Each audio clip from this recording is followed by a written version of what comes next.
ਉਹਦੇ ਨਾਲ ਫਿਰ ਲੋਕਾਂ ਤੱਕ ਜਾਗਰਤੀ ਆਵੇ। ਮੈਂ ਤੇ ਚਾਹਾਂਗਾ ਤੁਹਾਡੀ ਇਹਨਾਂ ਦਾ YouTube ਚੈਨਲ ਵੀ ਹੈਗਾ, ਤੁਸੀਂ ਉਸ ਤੇ ਜਾ ਕੇ ਵੀ ਸਰਚ ਕਰ ਸਕਦੇ ਜੀ ਡਾਕਟਰ ਸਾਹਿਬ ਜੀ। ਸਰਦਰਸ਼ਨ ਸਿੰਘ ਜੀ, ਆਪਾਂ ਵਾਰ-ਵਾਰ ਇਹੀ ਗੱਲ ਹੀ ਕਹਿੰਦੇ ਆ, ਕਿਉਂਕਿ ਜੀਵਨ ਦਾ ਅਸਲ ਜੋ ਮਕਸਦ ਹੈ ਉਹ ਜੀਵਨ ਤੋਂ ਜੀਵਨ ਪੈਦਾ ਕਰਨਾ ਆ। ਬਾਕੀ ਸਾਰੀਆਂ ਜਿੰਨੀਆਂ ਵੀ ਗੱਲਾਂ ਨੇ ਉਹ ਅਲਾਈਡ ਨੇ, ਉਹਦੇ ਨਾਲ ਰਲਦੀਆਂ ਮਿਲਦੀਆਂ ਨੇ, ਉਹਨਾਂ ਦੀਆਂ ਲੋੜਾਂ ਬਣ ਕੇ ਆ ਗਈਆਂ ਨੇ। ਔਰ ਅਸਲ ਜ਼ਿੰਦਗੀ ਦਾ ਮਕਸਦ ਜਦੋਂ ਜ਼ਿੰਦਗੀ ਬਣ ਹੀ ਜਾਂਦੀ ਹੈ ਤਾਂ ਉਹਦਾ ਮਕਸਦ ਇਹ ਹੁੰਦਾ ਪ੍ਰਵਾਨਗੀ, ਕਿ ਇਸ ਸੰਸਾਰ ਵਿੱਚ ਜਾਂ ਜਿੱਥੇ ਵੀ ਤੁਸੀਂ ਰਹਿੰਦੇ ਹੋ, ਜਿਹੜੇ ਸਮਾਜ ਵਿੱਚ ਰਹਿੰਦੇ ਹੋ, ਉਸ ਸਮਾਜ ਦੇ ਵਿੱਚ ਤੁਹਾਡੀ ਪ੍ਰਵਾਨਗੀ ਹੋਵੇ ਕਿ ਤੁਸੀਂ ਜੋ ਵੀ ਕੁਝ ਕਰ ਰਹੇ ਹੋ, ਜੋ ਵੀ ਇਸ ਦੁਨੀਆ 'ਚ ਰਹਿੰਦਿਆਂ ਹੋਇਆਂ ਤੁਹਾਡੀ ਕਾਰਵਾਈ ਹੈ ਉਹ ਪ੍ਰਵਾਨ ਹੋਵੇ। ਸੋ ਇਸ ਟੀਚੇ ਨੂੰ ਹੀ ਮੁੱਖ ਰੱਖ ਕੇ ਆਪਾਂ ਇਹ ਪ੍ਰੋਗਰਾਮ ਰੋਜ਼ਾਨਾ ਕੀਤਾ ਹੈ, ਤਾਂ ਕਿ ਇਸ ਸਰੀਰ ਬਾਰੇ, ਇਸ ਸਰੀਰ ਦੀਆਂ ਨਾਰਮਲ ਹਾਲਾਤਾਂ ਬਾਰੇ, ਸਰੀਰ ਦੀਆਂ ਬਿਮਾਰੀਆਂ ਬਾਰੇ, ਉਹਨਾਂ ਨੂੰ ਕਿਵੇਂ ਠੀਕ ਕਰਨਾ ਹੈ, ਜਾਂ ਹੁਣ ਤੱਕ ਸਾਇੰਸ ਦੇ ਵਿੱਚ ਉਹਦੇ ਵਾਸਤੇ ਕੀ ਉਪਰਾਲਾ ਹੋ ਚੁੱਕਿਆ ਹੈ, ਉਹਨਾਂ ਗੱਲਾਂ ਵਾਸਤੇ ਜਾਣਕਾਰੀ ਲਈ ਅਸੀਂ ਇਹ ਪ੍ਰੋਗਰਾਮ ਰੋਜ਼ਾਨਾ ਕੀਤਾ ਹੋਇਆ ਹੈ। ਕਿਉਂਕਿ ਬਹੁਤ ਵੱਡਾ ਵਿਸ਼ਾ ਹੈ, ਇਸ ਕਰਕੇ ਸਟਾਰਟਿੰਗ ਦੇ ਵਿੱਚ ਅਸੀਂ ਅਜੇ ਜੀਵਨ ਤੋਂ ਜੀਵਨ ਪੈਦਾ ਕਰਨ ਦੀ ਜਿਹੜੀ ਪਹਿਲੀ ਸਥਿਤੀ ਹੈ, ਪਹਿਲੀ ਸਟੇਜ ਹੈ, ਮਾਂ ਦਾ ਪ੍ਰੈਗਨੈਂਟ ਹੋਣਾ, ਕਿਸੇ ਔਰਤ ਦਾ ਹਾਮਲਾ ਹੋਣਾ, ਅਸੀਂ ਉਸ ਥਾਂ ਦੇ ਉੱਪਰ ਪਹੁੰਚੇ ਹੋਏ ਹਾਂ। ਤੇ ਪਿਛਲੇ ਪ੍ਰੋਗਰਾਮ ਦੇ ਵਿੱਚ ਜਿਹੜੀਆਂ ਗੱਲਾਂ ਕਰੀਆਂ ਸੀ ਉਹ ਬੜੀਆਂ ਕੰਪਲੀਕੇਟਡ ਗੱਲਾਂ ਸੀ। ਮੈਂ ਉਹਨਾਂ ਨੂੰ ਇੱਕ ਵਾਰ ਫੇਰ ਦੁਹਰਾਉਣਾ ਚਾਹੁੰਦਾ, ਕਿਉਂਕਿ ਸਮੇਂ ਨਾਲ ਕੋਈ ਵੀ ਗੱਲ ਦਿਮਾਗ 'ਚੋਂ ਆਊਟ ਆਫ ਮਾਈਂਡ ਨਾ ਹੋ ਜਾਵੇ, ਭੁੱਲ ਨਾ ਜਾਵੇ। ਸਾਨੂੰ ਉਹ ਗੱਲਾਂ ਸਾਰੀਆਂ ਦੀਆਂ ਸਾਰੀਆਂ ਉਸੇ ਤਰ੍ਹਾਂ ਯਾਦ ਰਹਿਣ, ਖਾਸ ਤੌਰ ਤੇ ਮੇਰੀਆਂ ਭੈਣਾਂ ਨੂੰ, ਮੇਰੀਆਂ ਮਾਤਾਵਾਂ ਨੂੰ, ਬੱਚੀਆਂ ਨੂੰ, ਜਿਨ੍ਹਾਂ ਨੇ ਇਸ ਜੀਵਨ ਨੂੰ ਅੱਗੇ ਜਿਉਣਾ ਹੈ, ਉਹਨਾਂ ਨੂੰ ਇਹ ਗੱਲਾਂ ਜ਼ਰੂਰ ਯਾਦ ਰਹਿਣ ਕਿ ਅੱਗੇ ਕੀ ਹੋਣ ਵਾਲਾ ਹੈ ਤੇ ਕਿਸ ਤਰ੍ਹਾਂ ਹੋਣ ਵਾਲਾ ਹੈ, ਤੇ ਉਹਦੇ ਵਾਸਤੇ ਅਸੀਂ ਕਰਨਾ ਕੀ ਹੈ। ਸੋ ਅਸੀਂ ਪਿਛਲੇ ਲੈਕਚਰ ਦੇ ਵਿੱਚ ਇੱਥੇ ਪਹੁੰਚ ਚੁੱਕੇ ਸੀ ਕਿ ਬਲਾਸਟੋਸਿਸਟ ਬੱਚੇਦਾਨੀ ਵਿੱਚ ਆ ਕੇ ਆਪਣੇ ਆਪ ਨੂੰ ਸਥਾਪਿਤ ਕਰ ਚੁੱਕਿਆ। ਉਸ ਦੇ ਸਥਾਪਿਤ ਕਰਨ ਦੇ ਨਾਲ ਜਿਸ ਏਰੀਏ ਤੋਂ ਉਹਨੇ ਆਪਣੇ ਆਪ ਨੂੰ ਸਥਾਪਿਤ ਕੀਤਾ ਹੈ, ਉਸ ਏਰੀਏ ਦਾ ਨਾਂ ਅਸੀਂ ਰੱਖ ਦਿੱਤਾ ਸੀ ਡੈਸੀਡੂਆ ਬੇਸਾਲਿਸ। ਇਹ ਡੈਸੀਡੂਆ ਫਿਰ ਇੱਕ ਵਾਰ ਮੈਂ ਦੁਹਰਾ ਦਿਆਂ ਕਿ ਆਮ ਤੌਰ ਤੇ ਇੰਡੋਮੈਟਰੀਅਲ ਲੇਅਰ, ਜਿਹੜਾ ਅੰਦਰ ਦਾ ਬੱਚੇਦਾਨੀ ਦਾ ਲੇਅਰ ਹੁੰਦਾ ਹੈ, ਜਿਹੜਾ ਹਰ ਮਹੀਨੇ ਬਣਦਾ ਤੇ ਹਰ ਮਹੀਨੇ ਮਾਸਿਕ ਧਰਮ ਦੇ ਵਿੱਚ ਖਾਰਜ ਹੋ ਜਾਂਦਾ ਹੈ, ਉਸੇ ਨੂੰ ਹੀ ਇੰਡੋਮੈਟਰੀਅਮ ਕਹਿੰਦੇ ਨੇ। ਤੇ ਜਦੋਂ ਪ੍ਰੈਗਨੈਂਟ ਔਰਤ ਹੋ ਜਾਂਦੀ ਤੇ ਉਸੇ ਦਾ ਨਾਂ ਹੀ ਡੈਸੀਡੂਆ ਹੋ ਜਾਂਦਾ ਹੈ। ਡੈਸੀਡੂਆ ਦੀਆਂ 3 ਕੰਡੀਸ਼ਨਾਂ ਮੈਂ ਦੱਸੀਆਂ ਸੀ ਕਿ 3 ਸਟੇਜਾਂ। ਇੱਕ ਸਟੇਜ ਤੇ ਉਹ ਹੈ ਜਿਹੜੀ ਉਹਦੀ ਬੇਸ ਦੇ ਵਿੱਚ ਆਉਂਦੀ ਹੈ, ਜਿੱਥੇ ਕਿ ਉਹ ਫੀਟਸ ਆ ਕੇ, ਬਲਾਸਟੋਸਿਸਟ ਆ ਕੇ ਚੰਬੜਦਾ ਹੈ ਉਹਦੇ ਨਾਲ। ਔਰ ਇਹ ਪੋਜੀਸ਼ਨ ਆਮ ਤੌਰ ਤੇ ਜਾਂ ਤਾਂ ਬੱਚੇਦਾਨੀ ਦੇ ਬੈਕ ਸਾਈਡ ਤੇ ਹੁੰਦੀ ਹੈ ਜਾਂ ਸਾਈਡਾਂ ਤੇ ਹੁੰਦੀ ਹੈ। ਬਹੁਤ ਰੇਅਰਲੀ ਇਹ ਆਮ ਤੌਰ ਤੇ ਬੱਚੇਦਾਨੀ ਦੇ ਲੋਅਰ ਪੋਜੀਸ਼ਨ 'ਚ ਹੁੰਦੀ ਹੈ। ਮੈਂ ਉਹਦੀ ਵੀ ਗੱਲ ਹੁਣੇ ਕਰਨੀ ਹੈ ਅੱਜ ਦੇ ਪ੍ਰੋਗਰਾਮ ਦੇ ਵਿੱਚ। ਸੋ ਅਸੀਂ ਉਸ ਦੀ ਪਹਿਲੀ ਦੁਹਰਾਈ ਕਰ ਲਈਏ ਕਿ ਅਸਾਂ ਜਿਸ ਥਾਂ ਤੇ ਇਹ ਐਂਕਰ ਹੋਇਆ ਸੀ, ਜਿਸ ਥਾਂ ਤੇ ਇਹ ਬਲਾਸਟੋਸਿਸਟ ਆ ਕੇ ਐਡਜਸਟ ਹੋਇਆ ਸੀ, ਉਸ ਥਾਂ ਤੇ ਉਹਦੇ ਨਾਲ ਉੱਥੇ ਬਣਨਾ ਸ਼ੁਰੂ ਹੋਇਆ ਸੀ ਪਲਸੈਂਟਾ, ਜਿਹਨੂੰ ਅਸੀਂ ਪੰਜਾਬੀ 'ਚ ਔਲ ਕਹਿੰਦੇ ਹਾਂ। ਉਹ ਉੱਥੇ ਪਲਸੈਂਟਾ ਬਣਨਾ ਸ਼ੁਰੂ ਹੋਇਆ ਸੀਗਾ। ਔਰ ਉਸ ਪਲਸੈਂਟੇ ਬਾਰੇ ਮੈਂ ਜਾਣਕਾਰੀ ਦਿੱਤੀ ਸੀ ਕਿ ਇਹ ਇੱਕ ਤਰ੍ਹਾਂ ਦਾ ਸਾਡਾ ਐਕਸਚੇਂਜ ਆਫਿਸ ਹੈ, ਕਸਟਮ ਵਿਭਾਗ ਹੈ, ਕਿ ਮਾਂ ਵੱਲੋਂ ਜੋ ਵੀ ਚੀਜ਼ ਆਉਣ ਵਾਲੀ ਹੈ, ਜੇ ਉਹ ਜ਼ਰੂਰੀ ਹੈ ਬੱਚੇ ਵਾਸਤੇ ਤੇ ਉਹ ਅੱਗੇ ਜਾਏਗੀ, ਫਿਲਟਰ ਹੋ ਕੇ ਜਾਏਗੀ। ਜੇ ਉਹ ਜ਼ਰੂਰੀ ਨਹੀਂ ਹੈ ਤਾਂ ਉਹ ਇੱਥੇ ਰੋਕ ਲਈ ਜਾਏਗੀ, ਤਾਂ ਕਿ ਉਹਦਾ ਬੱਚੇ ਨੂੰ ਨੁਕਸਾਨ ਨਾ ਹੋਵੇ। ਦੂਸਰਾ, ਇਹਦੇ ਵਿੱਚ 2 ਵਿੰਗ ਬਣ ਜਾਂਦੇ ਹੈ। ਜਿਹੜੇ 2 ਵਿੰਗ ਹਨ ਉਹਨਾਂ ਵਿੱਚ ਕੋਈ ਦੀਵਾਰ ਨਹੀਂ ਹੈ, ਪਰ ਸੈਪਰੇਸ਼ਨ ਹੈ। ਮੈਂ ਜਿਸ ਤਰ੍ਹਾਂ ਸਮੁੰਦਰ ਦੀ ਐਗਜ਼ਾਮਪਲ ਦਿੱਤੀ ਸੀ ਕਿ ਕਈ ਤਰ੍ਹਾਂ ਦੇ ਸਮੁੰਦਰ ਦੇ ਪਾਣੀ ਹੁੰਦੇ ਨੇ ਤੇ ਉਹਦੇ ਵਿੱਚ ਕੋਈ ਦੀਵਾਰ ਨਹੀਂ ਹੁੰਦੀ। ਇੱਕ ਪਾਸੇ ਨੀਲਾ ਸਮੁੰਦਰ ਦਿਸਦਾ ਹੈ ਤੇ ਇੱਕ ਪਾਸੇ ਚਿੱਟਾ ਸਮੁੰਦਰ ਦਿਸਦਾ ਹੈ ਜਾਂ ਹਰਾ ਸਮੁੰਦਰ ਦਿਸਦਾ ਹੈ। ਇਸੇ ਤਰ੍ਹਾਂ ਹੀ ਇਹਦੇ ਵਿੱਚ ਆਕਸੀਜਨੇਟਡ ਬਲੱਡ ਤੇ ਡੀਆਕਸੀਜਨੇਟਡ ਬਲੱਡ, ਉਹ ਖੂਨ ਜਿਹੜਾ ਮਾਂ ਵੱਲੋਂ ਆਕਸੀਜਨ ਤੇ ਖੁਰਾਕ ਲੈ ਕੇ ਬੱਚੇ ਵਾਸਤੇ ਆ ਰਿਹਾ ਹੈ, ਉਹ ਖੂਨ, ਤੇ ਇੱਕ ਜਿਹੜਾ ਬੱਚੇ ਵੱਲੋਂ ਵਰਤਿਆ ਹੋਇਆ ਖੂਨ ਵਾਪਸ ਆ ਰਿਹਾ ਹੈ ਮਾਂ ਨੂੰ ਜਾਣ ਵਾਸਤੇ, ਸਫਾਈ ਕਰਨ ਵਾਸਤੇ, ਉਹ ਖੂਨ, ਉਹ ਇਸ ਪਲਸੈਂਟਾ ਦੇ ਵਿੱਚ ਆਪਸ ਵਿੱਚ ਆ ਕੇ ਇਕੱਠੇ ਹੁੰਦੇ ਨੇ, ਪਰ ਰਹਿੰਦੇ ਸੈਪਰੇਟ ਨੇ। ਉਹਨਾਂ ਦੀ ਕੰਪੋਜੀਸ਼ਨ ਸੈਪਰੇਟ ਬਣੀ ਰਹਿੰਦੀ ਹੈਗੀ ਹੈ। ਔਰ ਇਸ ਪਲਸੈਂਟਾ ਦੀ ਕੰਪੋਜੀਸ਼ਨ ਦੇ ਬਾਰੇ ਆਪਾਂ ਦੱਸਿਆ ਸੀ, ਬਣਤਰ ਜਿਹੜੀ ਸੀ ਕਿ 15 ਤੋਂ 20 ਇਹਦੇ ਲੋਬ ਹੁੰਦੇ ਨੇ ਮਾਂ ਵਾਲੇ ਪਾਸੇ।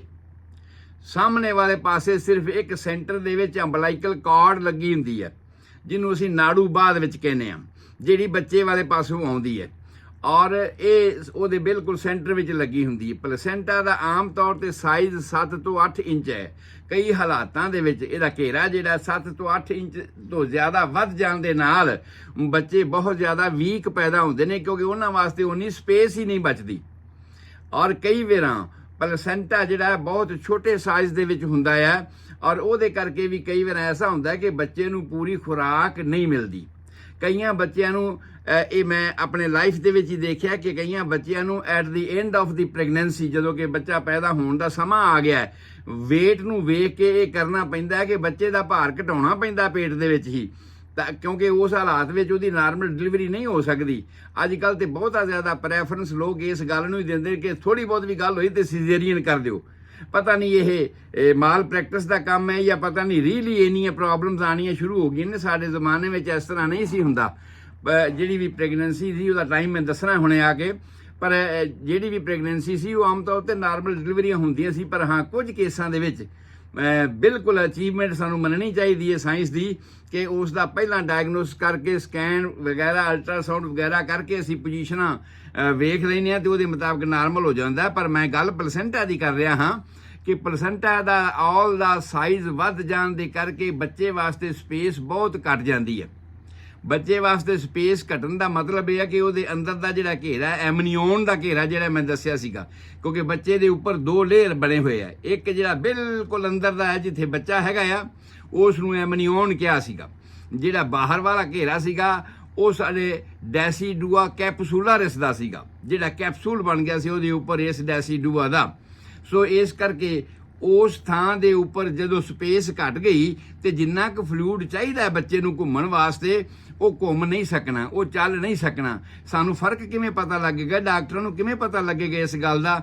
ਇੱਕ ਤਾਂ ਸਾਡੇ ਕੋਲੇ ਮੈਜ਼ਰਮੈਂਟ ਹੁੰਦਾ, ਇੱਕ ਹੁੰਦੀ ਹੈ ਇਨਸਪੈਕਸ਼ਨ, ਇੱਕ ਹੁੰਦਾ ਪਰਕਸ਼ਨ, ਇੱਕ ਹੁੰਦਾ ਆਸਕਲਟੇਸ਼ਨ। ਇਹ ਸਾਰੀਆਂ ਚੀਜ਼ਾਂ ਨੇ, ਸਾਡੇ ਸਟੈਪ ਨੇ, ਜਿਨ੍ਹਾਂ ਸਟੈਪਾਂ ਦੇ ਨਾਲ ਅਸੀਂ ਇਹ ਵੇਖਦੇ ਹਾਂ ਕਿ ਕੀ ਬੱਚੇ ਦੀ ਡਿਵੈਲਪਮੈਂਟ ਨਾਰਮਲ ਹੋ ਰਹੀ ਹੈ। ਔਰ ਡਿਵੈਲਪਮੈਂਟ ਨਾਰਮਲ ਹੋ ਰਹੀ ਹੈ, ਸਾਡੇ ਸਕੈਨ ਵੀ ਸਾਨੂੰ ਦੱਸਦੇ ਨੇ ਕਿ ਉਹ ਆਪਣੇ ਹੈਡ ਐਂਡ ਬਾਡੀ ਦੇ ਵਿੱਚ ਪੂਰੀ ਤਰ੍ਹਾਂ ਨਾਰਮਲ ਹੈ ਤੇ ਠੀਕ ਹੈ। ਪਰ ਜੇ ਉਹਦਾ ਸਾਈਜ਼ ਸਾਨੂੰ ਲੱਗਦਾ ਆ ਕਿ ਉਮਰ ਦੇ ਮੁਤਾਬਕ ਜਿੰਨੇ ਹਫ਼ਤਿਆਂ ਦਾ ਉਹ ਹੋ ਗਿਆ, ਉਹ ਨਾਰਮਲ ਨਹੀਂ ਹੈ। ਫਾਰ ਐਗਜ਼ਾਮਪਲ ਅਸੀਂ ਇਹ ਕਹਿੰਦੇ ਹਾਂ ਕਿ 12ਵੇਂ ਹਫ਼ਤੇ ਤੱਕ ਹਾਰਟ ਦੀ ਪੂਰੀ ਬਣਤਰ ਬਣ ਚੁੱਕੀ ਹੁੰਦੀ ਹੈ। ਇਸ ਹੀ ਹਫ਼ਤੇ ਤੱਕ ਕਲੈਵੀਕਲ ਬੋਨ ਤੇ ਰੀੜ ਦੀ ਹੱਡੀ, ਸਕੈਲ, ਇਹਦਾ ਸਟਰਕਚਰ ਬਣ ਚੁੱਕਿਆ ਹੁੰਦਾ ਹੈ।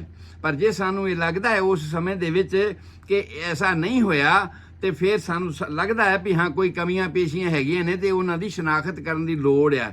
ਉਸ ਤੋਂ ਬਾਅਦ 16 ਹਫ਼ਤੇ ਤੱਕ, ਜਿਹੜੀ ਅਸਕਲਟੇਸ਼ਨ ਦੀ ਸੈਕੰਡ ਸਟੇਜ ਦੀ ਮੈਂ ਗੱਲ ਕੀਤੀ ਹੈ, 16 ਹਫ਼ਤੇ ਤੱਕ ਅਸੀਂ ਇਹ ਵੇਖਦੇ ਹਾਂ ਕਿ ਕੀ ਬੱਚੇ ਦੀ ਹਾਰਟ ਦੀ ਆਵਾਜ਼ ਸਾਨੂੰ ਸੁਣਾਈ ਦੇਣੀ ਸ਼ੁਰੂ ਹੋਈ ਕਿ ਨਹੀਂ।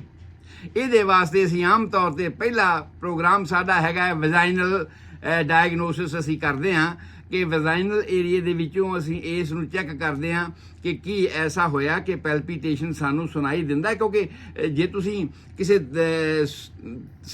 ਤਲਾਅ ਤੇ ਚਲੇ ਜਾਓ ਨਾ ਤੇ ਛੋਟੀ ਜਿਹੀ ਰੋੜੀ ਉਹਦੇ 'ਚ ਸਿੱਟ ਦਿਓ ਤੇ ਤੁਹਾਨੂੰ ਦਿਸੂਗਾ ਵੀ ਉਹ ਲਹਿਰਾਂ ਜਿਹੜੀਆਂ ਨੇ ਉਹ ਅਖੀਰ ਤੱਕ ਜਾ ਰਹੀਆਂ ਨੇ। ਜਿੱਥੋਂ ਤੱਕ ਤੁਹਾਡੀ ਨਜ਼ਰ ਜਾ ਰਹੀ ਉਹ ਲਹਿਰਾਂ ਤੁਹਾਨੂੰ ਦਿਖਾਈ ਦਿੰਦੀਆਂ ਨੇ, ਕਿਉਂਕਿ ਪਾਣੀ ਵਿੱਚ ਕੋਈ ਹੋਰ ਖਾਲੀ ਜਗ੍ਹਾ ਹੈ ਨਹੀਂ ਕਿ ਜਿੱਥੇ ਉਹ ਜਿਹੜੀ ਚੇਨ ਹੈ ਉਹ ਟੁੱਟ ਜਾਣੀ ਹੈ। ਅਖੀਰ ਉਹ ਜਿੱਥੋਂ ਤੱਕ ਵੀ ਹੋਵੇ, ਭਾਵੇਂ ਸਮੁੰਦਰ ਦੂਜੀ ਦੁਨੀਆ ਤੱਕ ਪਹੁੰਚਦਾ ਹੈ, ਉਹਦੇ ਤੱਕ ਵੇਵਸ ਪਹੁੰਚਦੀਆਂ ਨੇ। ਤੇ ਗੱਲ ਮੈਂ ਇਹ ਕਹਿਣੀ ਚਾਹਣਾ ਕਿ ਇਹਦੇ ਮੁਤਾਬਕ ਜਿਹੜਾ ਐਮਨੀਓਟਿਕ ਫਲੂਇਡ ਹੁੰਦਾ ਆ, ਉਹਦੇ ਰਾਹੀਂ ਉਹ ਜਿਹੜੀਆਂ ਵੇਵਸ ਨੇ ਉਹ ਸਾਨੂੰ ਵੈਜਾਈਨਲ ਏਰੀਏ ਦੇ ਵਿੱਚ ਦਿਖਾਈ ਦਿੰਦੀਆਂ ਨੇ। ਪਰ ਪਰਫੈਕਟਲੀ 12ਵੇਂ ਹਫ਼ਤੇ ਦੇ ਵਿੱਚ ਵੈਜਾਈਨਲ ਏਰੀਏ ਦੇ ਵਿੱਚ ਵੀ ਕਈ ਵਾਰ ਸਾਨੂੰ ਸੁਣਾਈ ਦੇਣਾ ਸ਼ੁਰੂ ਹੋ ਜਾਂਦਾ ਆ, ਔਰ 16ਵੇਂ ਹਫ਼ਤੇ ਦੇ ਵਿੱਚ ਪਰਫੈਕਟਲੀ ਸਾਨੂੰ ਸੁਣਾਈ ਦੇਣਾ ਸ਼ੁਰੂ ਹੋ ਜਾਂਦਾ ਕਿ ਹਾਰਟ ਬੱਚੇ ਦਾ ਨਾਰਮਲ ਕੰਮ ਕਰ ਰਿਹਾ ਹੈ।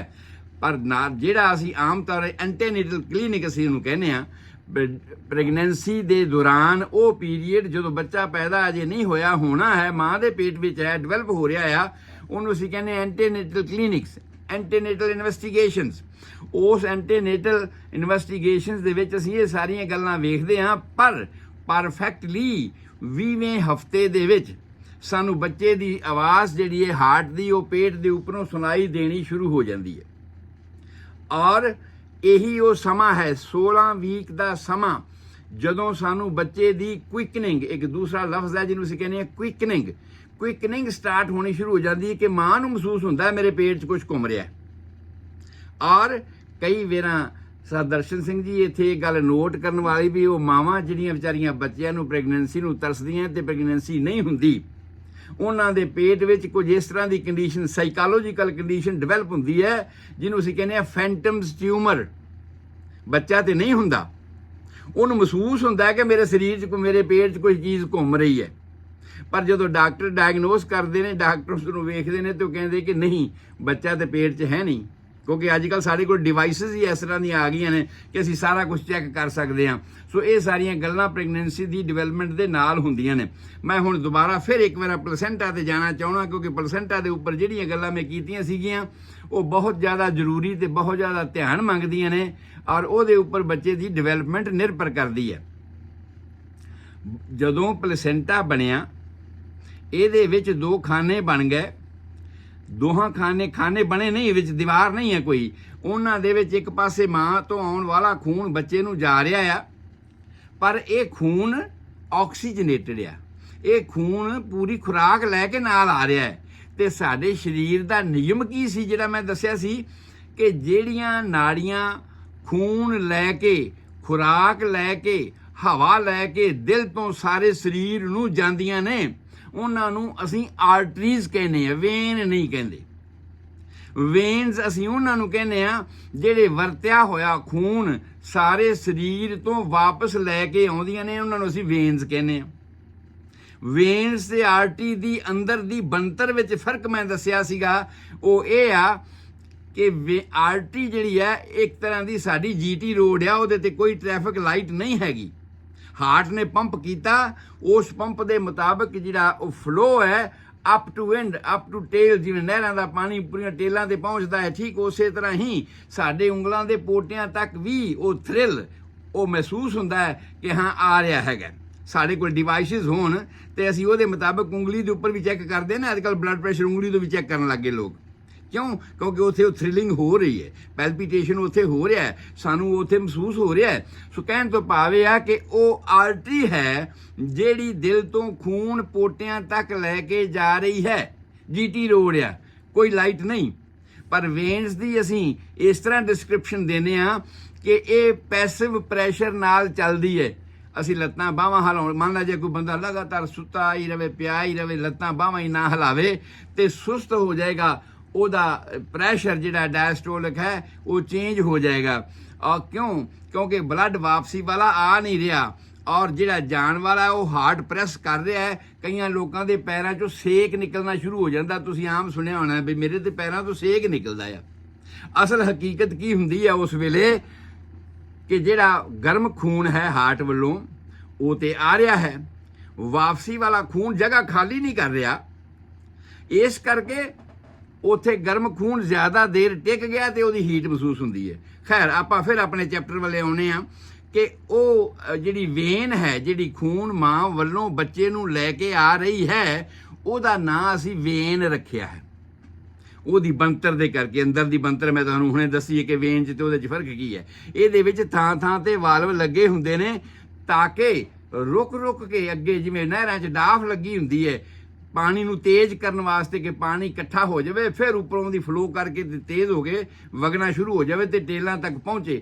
ਠੀਕ ਇਸੇ ਤਰ੍ਹਾਂ ਜਿੰਨੀਆਂ ਵੀ ਸਾਡੀਆਂ ਵੇਨਸ ਨੇ ਉਹਨਾਂ ਦੇ ਵਿੱਚ ਵਾਲਵ ਲੱਗੇ ਹੁੰਦੇ ਨੇ। ਮੈਂ ਇੱਕ ਹੋਰ ਐਗਜ਼ਾਮਪਲ ਦੀਆਂ, ਬੋਕੀ ਹੁੰਦੀ ਹੈ ਨਾ, ਨਲਕੇ ਦੀ ਬੋਕੀ, ਤੁਸੀਂ ਨਲਕਾ ਗੇੜਦੇ ਹੋ ਤੇ ਪਾਣੀ ਬਾਹਰ ਆ ਜਾਂਦਾ, ਪਰ ਜੇ ਨਲਕੇ ਦੀ ਬੋਕੀ ਲੀਕ ਕਰਦੀ ਹੋਵੇ, ਸਾਰਿਆਂ ਨੇ ਤਜਰਬਾ ਕੀਤਾ ਹੋਣਾ, ਉਦੋਂ ਪਾਣੀ ਹੇਠਾਂ ਵਗ ਜਾਂਦਾ, ਸਾਡੇ ਬਾਹਰ ਉਹਨਾਂ ਜ਼ਿਆਦਾ ਨਹੀਂ ਆਉਂਦਾ।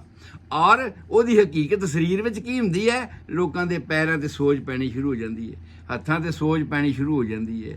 ਕਈ ਵਾਰ ਜੇ ਉੱਪਰ ਵਾਲੀਆਂ ਸਾਡੀਆਂ ਕੈਰੋਟਿਡ ਆਰਟਰੀਜ਼ ਜਾਂ ਕੈਰੋਟਿਡ ਵੇਨਸ ਜਿਹੜੀਆਂ ਨੈਕ ਦੇ ਵਿੱਚ ਹੈਗੀਆਂ ਨੇ, ਉਹਨਾਂ ਵਿੱਚ ਇਹੋ ਜਿਹੀ ਕੰਡੀਸ਼ਨ ਆ ਜਾਵੇ ਤੇ ਉਸ ਵੇਲੇ ਸਾਡੀਆਂ ਅੱਖਾਂ ਤੇ, ਸਾਡੇ ਚਿਹਰੇ ਤੇ ਸੋਜ ਪੈਣੀ ਸ਼ੁਰੂ ਹੋ ਜਾਂਦੀ ਹੈ। ਸੋ ਖੈਰ ਇਹ ਡਿਸਕ੍ਰਿਪਸ਼ਨ ਸੀ ਆਰਟਰੀ ਤੇ ਵੇਨ ਦੇ ਵਿੱਚ ਫਰਕ ਕੀ ਹੈ।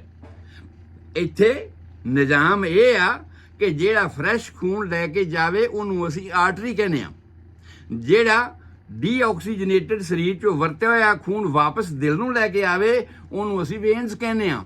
ਪਰ ਇੱਥੇ ਫਰਕ ਹੈ ਕੁਦਰਤ ਦੇ ਇਸ ਨਿਯਮ ਦੇ ਵਿੱਚ। ਮੈਂ ਇਹਨੂੰ ਜ਼ਿਆਦਾ ਵਾਰ-ਵਾਰ ਸਟ੍ਰੈਚ ਕਰ ਰਿਹਾ ਕਿ ਇਹ ਚੇਂਜ, ਇਹ ਤਬਦੀਲੀ ਨੂੰ ਸਾਨੂੰ ਯਾਦ ਰੱਖਣ ਦੀ ਲੋੜ ਹੈ। ਅੱਗੇ ਵੀ ਆਉਣੀ ਇਹ ਗੱਲ ਕਿ ਜਿਹੜਾ ਖੂਨ ਮਾਂ ਦੇ ਸਰੀਰ ਵਿੱਚੋਂ ਬੱਚੇ ਵਾਲੇ ਪਾਸੇ ਆ ਰਿਹਾ ਹੈ ਉਹ ਹੈ ਫਰੈਸ਼, ਹੈ ਖੁਰਾਕ ਨਾਲ ਭਰਿਆ ਹੋਇਆ, ਪਰ ਉਹਨੂੰ ਅਸੀਂ ਵੇਨਸ ਕਹਿੰਦੇ ਹਾਂ, ਤਾਂ ਕਿ ਇਹ ਜਿਹੜਾ ਖੂਨ ਹੈ ਉਹ ਮਾਂ ਵਾਲੇ ਪਾਸੇ ਜਾਵੇ, ਬੱਚੇ ਵਾਲੇ ਪਾਸੇ ਜਾਵੇ, ਪਰ ਰੁਕ ਕੇ ਜਾਵੇ। ਕਿਤੇ ਐਸਾ ਨਾ ਹੋਵੇ ਕਿ ਮਾਂ ਦੇ ਵੱਧ ਪ੍ਰੈਸ਼ਰ ਕਰਕੇ ਬੱਚੇ ਦੀ ਨਾੜੀ ਫਟ ਜਾਵੇ ਜਾਂ ਅੱਗੇ ਕੋਈ ਨੁਕਸਾਨ ਹੋ ਜਾਵੇ। ਇਸ ਵਾਸਤੇ ਕੁਦਰਤ ਨੇ ਇਹ ਨਿਯਮ ਬਣਾਇਆ ਕਿ ਇਹਨੂੰ ਵੇਨਸ ਸਟਰਕਚਰ ਦਿੱਤਾ, ਇਹਦੀ ਬਣਤਰ ਵੇਨਸ ਵਾਲੀ ਬਣਾਈ, ਆਰਟਰੀ ਵਾਲੀ ਨਹੀਂ ਬਣਾਈ। ਦੂਸਰੀ ਗੱਲ, ਵੇਨਸ ਇੱਕ ਬਣਾਈ ਉਸਨੇ। ਇਹ ਵੇਨ ਜਿਹੜੀ ਹੈ ਪਲਸੈਂਟਾ ਤੋਂ ਆਉਂਦੀ ਹੈ ਬੱਚੇ ਤੱਕ, ਔਲ ਤੱਕ ਜਾਂਦੀ ਹੈ, ਉਹ ਇੱਕ ਬਣਾਈ।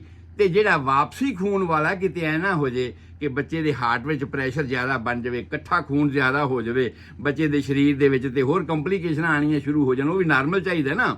ਤੇ ਉਸ ਕਰਕੇ ਵਾਪਸੀ ਦੇ ਖੂਨ ਵਾਸਤੇ 2 ਆਰਟਰੀਆਂ ਲਾਈਆਂ। ਮੈਂ ਇੱਥੇ ਆਰਟਰੀ ਕਹਿ ਰਿਹਾ ਹਾਂ, ਹਾਲਾਂਕਿ ਡੀਆਕਸੀਜਨੇਟਡ ਬਲੱਡ ਲੈ ਕੇ ਆ ਰਹੀਆਂ ਨੇ ਮਾਂ ਵਾਸਤੇ ਕਿ ਵੀ ਆ ਭਾਈ ਫਿਰ ਸਾਫ਼ ਕਰਦੇ ਆ, ਕੱਪੜੇ ਹੁਣ ਧੋਣ ਵਾਲੇ ਹੋ ਗਏ, ਇਹਨੂੰ ਫਿਰ ਧੋ ਦੇ। ਉਹ ਮਾਂ ਵਾਸਤੇ ਆ ਰਹੇ ਨੇ, ਲੇਕਿਨ ਅਸੀਂ ਉਹਨਾਂ ਨੂੰ ਇੱਥੇ ਆਰਟਰੀਜ਼ ਕਹਿੰਦੇ ਆ ਕਿ ਭਾਈ ਇਹਦੇ 'ਚ ਰੋਕ ਨਾ ਪਵੇ। ਜੇ ਬੱਚੇ ਦੇ ਪੇਟ ਵਿੱਚ, ਜੇ ਬੱਚੇ ਦੇ ਹਾਰਟ ਵਿੱਚ, ਜੇ ਬੱਚੇ ਦੇ ਬਲੱਡ ਵੈਸਲਸ ਬਹੁਤ ਜ਼ਿਆਦਾ ਖੂਨ ਇਕੱਠਾ ਹੋ ਗਿਆ ਤੇ ਕੋਈ ਫਟ ਨਾ ਜਾਵੇ, ਇਸ ਕਰਕੇ ਜਿਹੜਾ ਇਕੱਠਾ ਹੋਇਆ ਉਹਨੂੰ ਵਾਪਸੀ ਤੇ ਪਹੁੰਚਾਓ। ਪਰ ਵੇਨ ਦੀ ਗੱਲ ਮੈਂ ਇਹ ਕਹੀ ਆ ਕਿ ਵੇਨ ਦਾ ਅੰਦਰ ਦਾ ਜਿਹੜਾ ਸਟਰਕਚਰ ਹੁੰਦਾ ਆ, ਉਸ ਸਟਰਕਚਰ ਦੇ ਵਿੱਚ ਸਟੈਪ ਹੈ ਨੇ, ਰੁਕਾਵਟਾਂ ਹੈ ਨੇ, ਬੋਕੀਆਂ ਹੈ ਨੇ, ਵਾਲਵ ਲੱਗੇ ਨੇ, ਅਸੀਂ ਉਹਨਾਂ ਨੂੰ ਕਹਿੰਦੇ ਆ, ਤਾਂ ਕਿ ਰੁਕ ਕੇ ਜਾਵੇ। ਔਰ ਉਸ ਰੁਕ ਕੇ ਜਾਣ ਨੂੰ ਉਹ ਹਕੀਕਤ ਸਾਨੂੰ ਕਿਵੇਂ ਪਤਾ ਲੱਗਦੀ ਹੈ ਬਈ ਇਹ ਇਸ ਤਰ੍ਹਾਂ ਰੁਕ ਕੇ ਜਾ ਰਿਹਾ ਹੈ, ਹੌਲੀ ਹੌਲੀ ਜਾ ਰਿਹਾ, ਕਿਤੇ ਵੱਧ ਨਾ ਹੋ ਜਾਵੇ, ਇਹਦਾ ਕੰਟਰੋਲ ਰੱਖ ਰਿਹਾ, ਸਾਨੂੰ ਕਿਵੇਂ ਪਤਾ ਲੱਗਿਆ? ਤੁਸੀਂ ਵੇਖਿਆ ਹੋਣਾ ਸਰਦਾਰ ਦਰਸ਼ਨ ਸਿੰਘ ਜੀ, ਸਾਡਾ ਪਲਸ ਰੇਟ 72 ਤੋਂ 80 ਹੁੰਦਾ ਹੈ। ਸਾਡਾ ਦਿਲ 72 ਤੋਂ 80 ਵਾਰ ਐਜ਼ ਐਨ ਐਵਰੇਜ ਧੜਕਦਾ ਹੈ, ਪਰ ਬੱਚੇ ਦਾ ਮਾਂ ਦੇ ਪੇਟ ਵਿੱਚ ਜਿਹੜਾ ਦਿਲ ਧੜਕਦਾ ਹੈ ਉਹ 140 ਵੇਰਾਂ ਪਰ ਮਿੰਟ ਧੜਕਦਾ ਹੈ। ਕਿਉਂ ਧੜਕਦਾ ਹੈ? ਇਸੇ ਕਰਕੇ ਕਿ ਜਿਵੇਂ ਖੂਹ ਦੀਆਂ ਟਿੰਡਾਂ ਨੇ ਜੇ ਪਾਣੀ ਪੂਰਾ ਨਹੀਂ ਲੈ ਕੇ ਆ ਰਹੀਆਂ ਤੇ ਉਹਨੂੰ ਪੂਰਾ ਕਰਨਾ ਹੈਗਾ। ਉਹ ਲੋੜ ਖੁਰਾਕ ਦੀ ਬੱਚਾ ਵੱਧ ਰਿਹਾ, ਹਰ ਦਿਨ ਵੱਧ ਰਿਹਾ, ਬੱਚਾ ਮਲਟੀਪਲਾਈ ਹੋ ਰਿਹਾ। ਜਿਵੇਂ ਅਸੀਂ ਵੇਖਿਆ ਸੀਗਾ ਕਿ ਉਹ ਜਿਹੜੇ ਕੈਰੈਕਟਰਿਸਟਿਕਸ ਹਨ ਉਹਨਾਂ ਦੇ 23 ਤੋਂ 46 ਤੇ 46 ਤੋਂ 92 ਇਸ ਤਰ੍ਹਾਂ ਡਿਵੈਲਪ ਹੋ ਰਿਹਾ ਹੈ। ਉਹਨੂੰ ਖੁਰਾਕ ਦੀ ਲੋੜ ਹੈ, ਪ੍ਰੋਟੈਕਸ਼ਨ ਵੀ ਹੈ ਕਿ ਬਲੱਡ ਵੇਨਸ ਤਰੀਕੇ ਤੇ ਆਵੇ, ਰੁਕ ਕੇ ਆਵੇ, ਅਗਰ ਨੁਕਸਾਨ ਨਾ ਕਰੇ। ਲੋੜ ਵੀ ਹੈ ਕਿ ਇਹ ਲੋੜ ਅੱਗੇ ਵੱਧਦੀ ਪੂਰੀ ਵੀ ਹੋਵੇ। ਇਸ ਕਰਕੇ ਹਾਰਟ ਜਿਹੜਾ ਬੱਚੇ ਦਾ ਆ ਉਹ ਆਮ ਨਾਰਮਲ ਆਦਮੀ ਦੇ ਹਾਰਟ ਨਾਲੋਂ 72 ਤੋਂ 80 ਦੀ ਥਾਂ ਤੇ 140 ਵੇਰਾਂ ਪਰ ਮਿੰਟ ਧੜਕਦਾ ਆ। ਕਿਉਂ? ਕਿਉਂਕਿ ਉਹਨੇ ਖੁਰਾਕ ਪੂਰੀ ਕਰਨੀ ਹੈ। ਉਸ ਟ੍ਰੇਨ ਨੂੰ ਉਹਨੂੰ ਜ਼ਿਆਦਾ ਚਲਾਉਣਾ ਪੈਂਦਾ ਹੈ ਕਿ ਖਾਲੀ ਟ੍ਰੇਨ ਦੇ ਡੱਬੇ ਜ਼ਿਆਦਾ ਮਾਲ ਨਹੀਂ ਆ ਰਿਹਾ, ਪੂਰਾ ਕਰਨਾ ਹੈ ਅੱਗੇ, ਉਹਨੂੰ ਵਾਰ-ਵਾਰ ਚੱਲਣ ਦਿਓ। ਸੋ ਉਹੀ ਕੰਡੀਸ਼ਨ ਮਕੈਨੀਕਲੀ ਮੈਂ ਤੁਹਾਨੂੰ ਦੱਸ ਰਿਹਾ ਕਿ ਵਾਪਰਦਾ ਕੀ ਹੈ ਤੇ ਕਿਉਂ ਵਾਪਰਦਾ ਹੈ, ਉਹਦੀ ਗੱਲ ਮੈਂ ਤੁਹਾਨੂੰ ਦੱਸ ਦਿੱਤੀ। ਇਸੇ ਤਰ੍ਹਾਂ ਹੀ ਪਲੇਸੈਂਟਾ ਇੱਕ ਐਸਾ ਬੈਰੀਅਰ ਹੈ ਜਿਹੜਾ ਐਂਟੀਬਾਇਓਟਿਕ ਦਾ ਕੰਮ ਵੀ ਕਰਦਾ ਹੈ, ਪ੍ਰੋਟੈਕਸ਼ਨ ਦਾ ਕੰਮ ਵੀ ਕਰਦਾ ਹੈ, ਐਕਸਾਈਜ਼ ਡਿਊਟੀ ਵੀ ਨਿਭਾਉਂਦਾ ਹੈ, ਜਿੰਨੇ ਸਰੀਰ ਦੇ ਫੰਕਸ਼ਨ ਨੇ ਉਹਨਾਂ ਨੂੰ ਵੀ ਪੂਰਾ ਕਰਦਾ ਹੈ। ਔਰ ਜਿਹੜਾ ਗਾਰਬੇਜ ਵੀ ਆਇਆ ਬੱਚੇ ਵੱਲੋਂ ਉਸ ਨੂੰ ਵੀ ਇਹਨੇ ਸੰਭਾਲਣਾ ਹੈ ਤੇ ਫਿਰ ਫਿਲਟਰ ਕਰਨ ਵਾਸਤੇ ਮਾਂ ਵਾਸਤੇ ਭੇਜਣਾ ਆ। ਮਾਵਾਂ ਨੂੰ ਕਈ ਵਾਰ ਉਲਟੀਆਂ ਵਗੈਰਾ ਆਉਣੀਆਂ ਸ਼ੁਰੂ ਹੋ ਜਾਂਦੀਆਂ ਨੇ ਪਹਿਲੇ 3 ਮਹੀਨਿਆਂ ਦੇ ਵਿੱਚ, ਤੇ ਉਸ ਤੋਂ ਬਾਅਦ ਮਾਂ ਉਹਦੀ ਹੈਬਿਚੁਅਲ ਹੋ ਜਾਂਦੀ ਹੈ, ਠੀਕ ਹੈ। ਪਰ ਜਿਹੜੀ ਮਾਂ ਹੈਬਿਚੁਅਲ ਨਹੀਂ ਹੁੰਦੀ, 3 ਮਹੀਨਿਆਂ ਤੋਂ ਬਾਅਦ ਵੀ ਉਹਨੂੰ ਉਲਟੀਆਂ ਆਉਂਦੀਆਂ ਹੀ ਰਹਿੰਦੀਆਂ ਨੇ, ਉਹਨੂੰ ਅਸੀਂ ਕਹਿੰਦੇ ਹਾਂ ਹਾਈਪਰ ਮਿਸਿਸ ਗ੍ਰੇਵੀਡੇਰਮ। ਗ੍ਰੇਵੀਡੇਰਮ ਕਹਿੰਦੇ ਨੇ ਪ੍ਰੈਗਨੈਂਟ ਔਰਤ ਨੂੰ। ਹਾਈਪਰ ਐਮਿਸਿਸ ਉਲਟੀ ਦਾ ਆਉਣਾ, ਵਾਰ-ਵਾਰ ਆਉਣਾ, ਜਿਹੜਾ ਕਿ ਆਮ ਤੌਰ ਤੇ 3 ਮਹੀਨਿਆਂ ਬਾਅਦ ਮਾਂ ਨੂੰ ਐਡਜਸਟ ਕਰ ਲੈਣਾ ਚਾਹੀਦਾ ਕਿ ਆਹ ਗਾਰਬੇਜ ਬੱਚੇ ਵੱਲੋਂ ਆ ਰਿਹਾ ਆ, ਇਸ ਨੂੰ ਮੈਂ ਸਫਾਈ ਕਰਨਾ ਹੈ ਤੇ ਇਹਦਾ ਇੱਕ ਮੈਂ ਰੂਟੀਨ ਕਰ ਰਹੀ ਹਾਂ। ਸਟਾਰਟਿੰਗ ਦੇ ਵਿੱਚ ਉਹਨੂੰ ਇਹ ਲੱਗਦਾ ਆ, ਤੇ ਉਸ ਸਟਾਰਟਿੰਗ ਦੇ ਵਿੱਚ ਮਾਂ ਨੂੰ ਉਲਟੀਆਂ ਜਿਹੜੀਆਂ ਆਉਂਦੀਆਂ ਨੇ ਉਹਦਾ ਕਾਰਨ, ਉਹਦਾ ਫੈਕਟਰ ਇਹ ਹੁੰਦਾ ਆ ਕਿ ਉਹ ਗਾਰਬੇਜ ਨੂੰ ਸਾਫ਼ ਕਰ ਰਹੀ ਹੈ, ਤੇ ਉਸ ਗਾਰਬੇਜ ਨੂੰ ਸਾਫ਼ ਕਰਦਿਆਂ ਉਹਦੀ ਐਕਸਾਈਟਮੈਂਟ ਹੈ ਜਿਹਦੇ ਕਰਕੇ ਉਹਨੂੰ ਉਲਟੀਆਂ ਆਉਂਦੀਆਂ ਨੇ। ਔਰ ਉਸ ਤੋਂ ਬਾਅਦ ਤੁਸੀਂ ਵੇਖਿਆ ਹੁਣ ਉਹਦੇ 'ਚ ਜੇ ਤਾਂ ਖੁਰਾਕ ਖਾਧੀ ਹੋਈ ਹੈ ਤੇ ਉਸੇ ਵੇਲੇ ਨਿਕਲ ਜਾਂਦੀ, ਕਿਉਂਕਿ 10th ਕ੍ਰੇਨੀਅਲ ਨਰਵ ਜਦੋਂ ਮੈਂ ਜਿਹੜੀਆਂ 12 ਜੋੜੇ ਨਰਵਸ ਦੇ ਬ੍ਰੇਨ 'ਚੋਂ ਨਿਕਲਦੇ, ਜਦੋਂ ਮੈਂ ਉਹਨਾਂ ਦੀ ਡਿਸਕ੍ਰਿਪਸ਼ਨ ਦੇਣੀ ਸ਼ੁਰੂ ਕਰਨੀ ਹੈ, ਹੈਰਾਨ ਹੋ ਜਾਣਾ ਤੁਸੀਂ ਕਿ ਕੁਦਰਤ ਨੇ ਕਿਸ ਤਰ੍ਹਾਂ ਦਾ ਨਿਯਮ ਜਿਹੜਾ ਉਹ ਸਾਡੇ ਸਰੀਰ 'ਚ ਸੈੱਟ ਕਰਕੇ ਰੱਖ ਦਿੱਤਾ ਹੈ ਇੱਕ ਇੱਕ ਚੀਜ਼ ਦਾ, ਔਰ ਉਹਦੇ ਉੱਪਰ ਫਿਰ ਕਮਾਂਡ ਦੂਸਰੇ ਦੀ, ਉਹਦੇ ਉੱਪਰ ਕਮਾਂਡ ਫਿਰ ਕਿਸੇ ਹੋਰ ਦੀ। ਇਸੇ ਤਰ੍ਹਾਂ ਨਰਵਸ ਸਿਸਟਮ ਦੀ ਜਿਹੜੀ ਕਮਾਂਡ ਹੈ 10th ਕ੍ਰੇਨੀਅਲ ਨਰਵ ਜਿਹੜੀ ਹੈ ਉਹ ਸਾਡੇ ਸਟੋਮਕ ਨੂੰ ਵੀ ਸਪਲਾਈ ਕਰਦੀ, ਕੰਟਰੋਲ ਕਰਦੀ, ਉਹ ਸਾਡੇ ਹਾਰਟ ਨੂੰ ਕੰਟਰੋਲ ਕਰਦੀ, ਉਹ ਸਾਡੀ ਆਂਤੜੀਆਂ ਨੂੰ ਵੀ ਕੰਟਰੋਲ ਕਰਦੀ। ਜਦੋਂ ਇਹ ਵੇਰਵਾ ਆਊਗਾ ਤੁਸੀਂ ਹੈਰਾਨ ਹੋਣਾ ਕਿ ਕਿਆ ਕੁਦਰਤ ਨੇ ਕਿਆ ਚੀਜ਼ ਬਣਾ ਕੇ ਸਾਡੇ ਸਾਹਮਣੇ ਰੱਖ ਦਿੱਤੀ ਇਸ ਸਰੀਰ ਦੀ, ਔਰ ਉਹੀ ਜਾਣਕਾਰੀ ਮੈਂ ਤੁਹਾਡੇ ਤੱਕ ਪਹੁੰਚਾ ਰਿਹਾ ਹਾਂ। ਸੋ ਉਸ ਤੋਂ ਬਾਅਦ ਇਸ ਪਲਸੈਂਟਾ ਦਾ ਇੱਕ ਬਹੁਤ ਇੰਪੋਰਟੈਂਟ ਕੰਮ ਹੈ।